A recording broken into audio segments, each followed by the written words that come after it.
Hello everyone, my name is Teacher Carol. How are you today?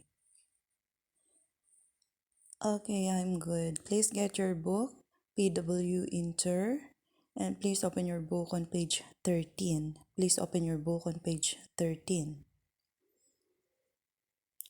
Okay, are you ready? Okay, let's begin.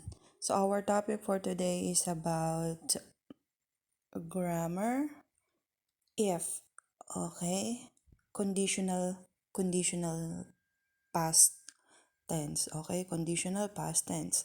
So what is a conditional past tense? A conditional sentence has two parts. To form the past unreal conditional, use the past perfect in the if clause. Use had followed by a past participle verb to form the past perfect. In the result clause, use would have followed by the past participle. Okay, so here, the past conditional. The past conditional describes a past situation that never happened or it did happen, and the person speaking is describing the possibility of something not happening in the past. This is also called the past unreal or the past contrary to fact. Okay? Conditional. Conditional describes a past situation that never happened. Okay, that's why we use if. If. Okay, for example, okay, if I were smart, I would pass the test. Okay, that's an example. So if I were smart, I would pass the test. Okay, so that is the conditional past. Okay. Okay, now listen and write would and where. Okay, if I were, okay, write would or where. Okay, so example, if I were a superhero, I what would or where fly. Okay, so that's it. Okay, condition. If is a past simple, okay? For example, if it snowed in Thailand, but it doesn't snow here in Thailand, right? And if I were a teacher, like that. So that's an example of conditional. And result, okay? Result, would plus base verb. For example, we would make a snowman, okay? We would make a snowman. If it snowed in Thailand, that's the condition, but it never snowed here in Thailand, right? So the result, if that happens, we would make a snowman. Okay, but it didn't snow, so we're not gonna make a snowman. So that's the result. And the condition, again, condition if I were a teacher, okay, if you were a teacher, okay, so the result is I would not give homework, but you're not a teacher, right? So that is conditional if you were a teacher, but you're not. And then the result, I would not give homework, okay? That's the result, okay? So that's an example. Okay, so fill in the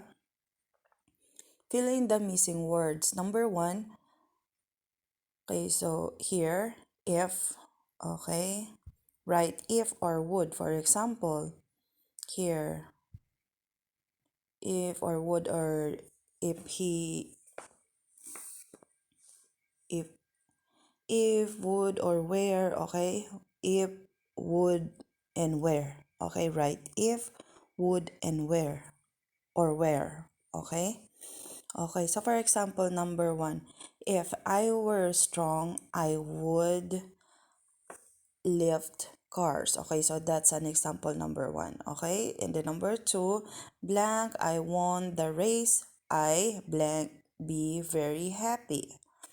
If I were you, I blank exercise.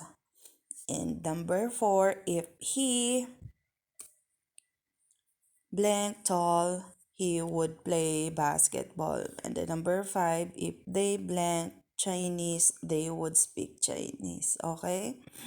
So write if, would, and or where. Okay?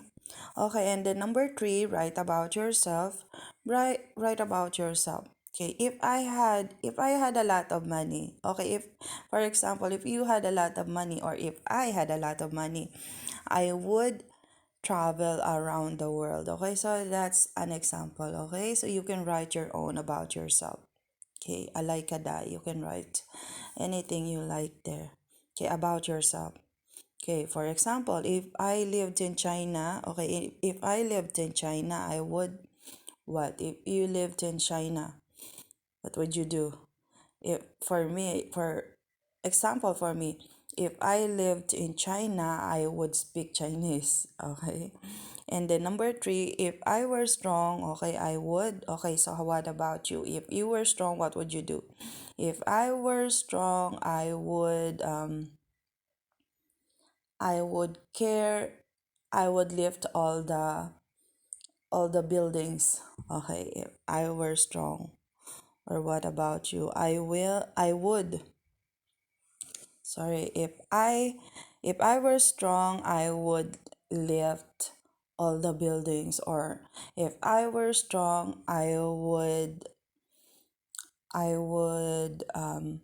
punch the bad guys. Okay? Okay, so that's an example. And the number four, if it snowed today, okay, if it snowed today, what will you do? If it snowed today, I would, okay, make a snowman, or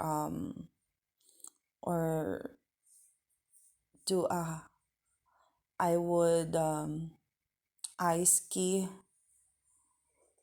I would play ice ski. If I were, and the number five, if I were 2 meters tall, if I were 2 meters tall, I would what? What would you do if you were tall? If I were 2 meters tall, I would what? Play basketball. Okay, so that's it. Okay, now please answer your book, okay? Okay, so that's it for today. If you have any questions, please let me know. Because after my video, I will send you this example. Goodbye, everyone. Thank you.